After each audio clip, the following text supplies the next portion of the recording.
Hello and welcome back to my channel. Today, I'm going to show you how to cook chicken broth recipe or bouillon. First, wash and cut the chicken in medium-sized pieces.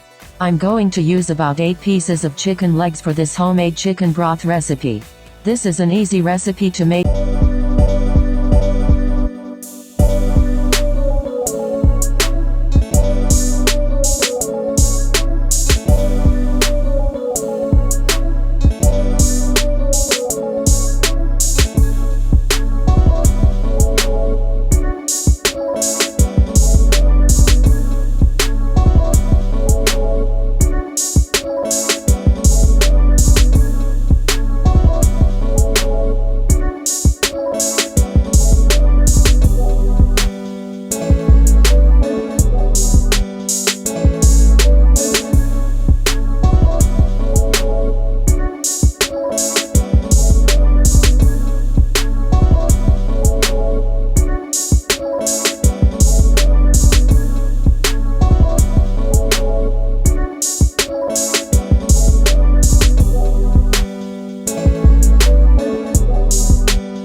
To watch my chicken broth recipe, and thank you for watching.